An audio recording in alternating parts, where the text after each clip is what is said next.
بسم اللہ الرحمن الرحیم۔ دیکھیے، پروٹیسٹ کے متعلق اہل سنت والجماعت اور اہل حدیث کا جو منہج ہے وہ صاف صاف ہے۔ ہمارے یہاں پروٹیسٹ جائز نہیں، یہ سنت کا طریقہ یہی ہے اہل سنت کا۔ پروٹیسٹ کرنا، مظاہرہ کرنا اصلاً جائز نہیں، پہلی چیز یہ ہے۔ اچھا، کیونکہ یہ اسلام کا طریقہ ہے ہی نہیں، اسلام کا یہ طریقہ ہے ہی نہیں، سنت کا یہ طریقہ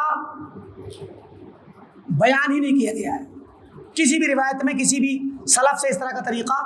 شروع کے زمانے میں سلف کی ایک جماعت خروج کے مسائل میں اس رائے پر تھی کہ اگر کوئی امام، کوئی بڑا حاکم غیر افضل ہو اور اس کے بمقابل کوئی افضل شخص ہو تو خروج کر سکتے ہیں، لیکن یہ چند دنوں کے بعد، کچھ سالوں کے بعد یہ اہل سنت نے اس کو ترک کر دیا اور اجماع کر لیا اہل سنت و سلف نے کہ خروج کرنا جائز نہیں۔ اب یہ ابتداءً تو اپلائی ہوتا ہے اسلامی ممالک پر، مسلم ملکوں پر، کہ مسلم ملکوں میں پروٹیسٹ جائز نہیں۔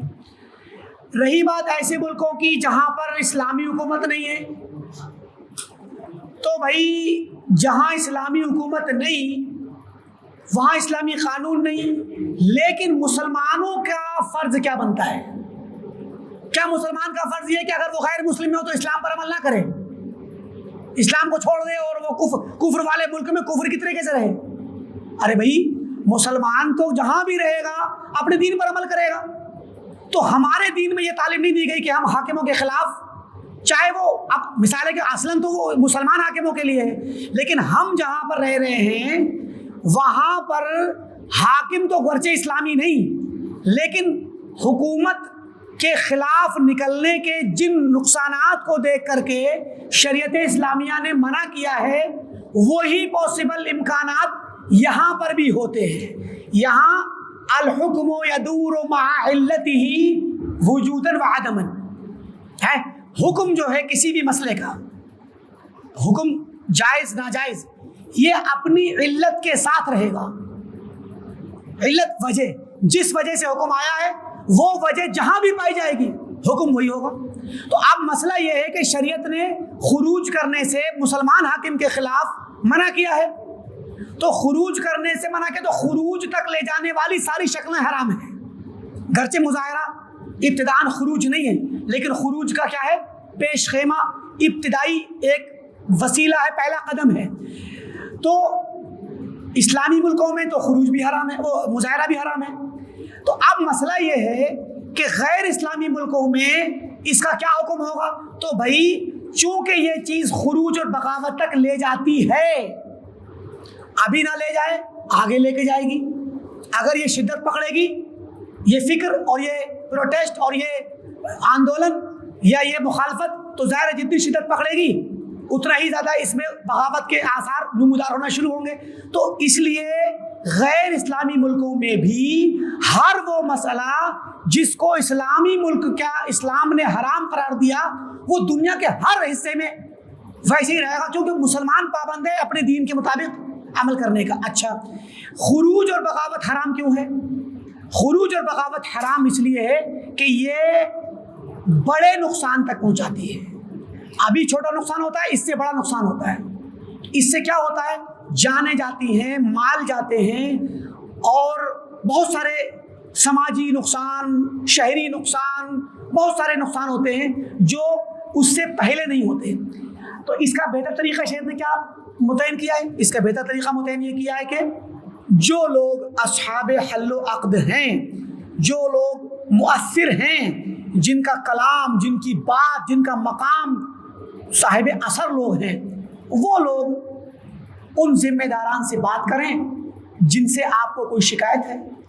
جا کر کے پورا وفد جائے، معقول طریقے سے جا کے بات کرے، وہ وفد قانونی طریقوں سے اپنے مسئلے کو رکھے، کیونکہ مان لیجیے اگر کوئی حکومت ایک کام کر رہی ہے جو کہ غلط لگ رہا ہے کسی کو، تو اگر حکومت نے ٹھان لی ہے کہ ہمیں یہ کرنا ہے، تو آپ کے پروٹیسٹ سے وہ واپس آنے والی نہیں۔ آپ کہیں گے کہ نہیں، اگر ہم ایک جماعت اور ایک وفد بھیجیں گے تو ان کی بات بھی نہیں مانے گی، تو بلا شبہ وہ اگر ان کی نہیں مانے گی تو آپ کی بھی نہیں مانے گی. حکومت کو جو کرنا ہوتا ہے وہی کرتی ہے. تو حکومت کے کوئی انسان ایسے طریقے سے گھیرے یا حکومت کے لوگوں کے ساتھ ایسے طریقے سے بات کرے جو ان کے کمزور پوائنٹ ہوتے ہیں, پولیٹیکل جو مصلحت ہوتی ہے ان کی, اور سیاسی مصلحت, سیاسی مسائل, انہی لوگوں کو پکڑ کر کے ان کے ذریعے بہتر طریقے سے بات کی جائے.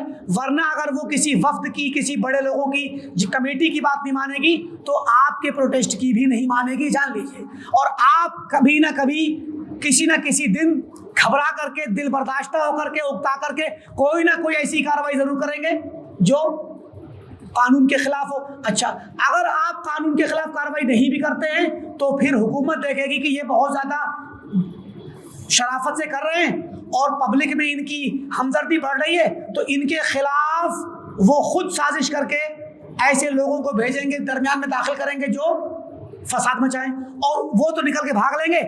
جو بیچارے شریف سیدھے لوگ تھے پھر وہ پکڑے جائیں گے اور وہ ان کے ساتھ ظلم و زیادتی ہوگی. مراد یہ ہے کہ یہ پروٹیسٹ, حقیقت یہ ہے کہ ایسی چیز ہے جہاں شریف انسان کا تو کوئی مقام ہی نہیں ہے, کیونکہ کتنے ہی شریف ہوں, وہ طلباء, وہ اسٹوڈنٹ, وہ امپلائیز اور وہ نوجوان کتنے ہی شریف ہوں, ان کو ایک منٹ میں, ایک دن میں ان کو مجرم بنایا جا سکتا ہے. ایک دن کے اندر انہی کے جیسے نوجوانوں کو داخل کر دیجئے اور وہی نوجوان جا کر کے سڑکیں گھیر لیں, گاڑی جلا دیں, ہو گیا کام, سب کو مارنے کے لیے مل گیا بہانہ. تو بھائی یہ اتنی آسان چیز نہیں ہے جس کے ذریعے حکومت کو منایا جا سکے. پروٹیسٹ کو شرعی طریقے سے آپ چھوڑیں, عقلی طریقے سے بھی اتنا آسان کام نہیں ہے. جبکہ ہمارے ہی ملک میں اور بھی لوگوں کے پروٹیسٹ ہوئے, کسانوں کے, اور کون کون سے بہت سے موقعوں پہ دیکھ لیا گیا. تو اس کے لیے دوسرے طریقے اپنائے جائیں جو مؤثر ہیں, فائدے مند ہیں. کبھی کبھی ان سب کے پیچھے بہت ساری سازشیں بھی ہوتی ہیں, حکومتوں کے بھی. کبھی کبھی یہ پروگرام حکومتوں کے بھی ہوتے ہیں. حکومت خود چاہتی ہے کچھ لوگ بیٹھے جا کر کے ہمارے خلاف بولیں تاکہ لوگوں کا ذہن ادھر جائے اور دوسری طرف ہم کچھ دوسرا کام کرتے رہیں. تو بہت ساری چیزیں ہوتی ہیں. لہٰذا مسلمان کا فرض یہ ہے کہ وہ دنیا میں کسی بھی کونے میں رہے, اپنے دین کے احکام کو سیکھے اور اپنے دین پر چلے جب تک کہ ممکن ہو, اور سماج کا ایک نفع بخش عضو اور ممبر بن کر کے رہے, تاکہ اس کے ذریعے سماج کو فائدہ تو پہنچے, سماج کو نقصان پہنچے, ایسی جگہوں سے دور رہے. اور ویسے بھی ان جگہوں پر کوئی مولوی, کوئی مسلمان, کوئی میاں جائے گا, کوئی عبداللہ اور عبد الرحمان جائے گا تو کیا ہوگا, اسی کو پکڑ کر کے لوگ جو ہے بدنام کریں گے اور اسی پر ساری مصیبت اسی کے سر مار دیں گے. آپ کچھ مت کیجیے, آپ کے سر پہ ٹوپی ہو یا آپ کرتا پاجامہ میں ہو, آپ لباس سے پہچان لے جائیں گے. اور ذرا سا بھی اگر کچھ کھٹپٹ ہوا اس پروٹیسٹ میں جو بہت ہی پرامن چل رہا تھا, ہفتے سے, 10 دن سے, 1 مہینے, 2 مہینے سے, آپ کے جاتے ہی آپ کی پہچان اگر ہو گئی تو آپ کی پہچان ہوتے ہی آپ کے خلاف اسی دن حادثہ ہوگا اور آپ کے خلاف رکھ دیا جائے گا, اور ساری مصیبت کی وجہ اور سازش مسلمانوں کی طرف سے بنا دی جائے گی.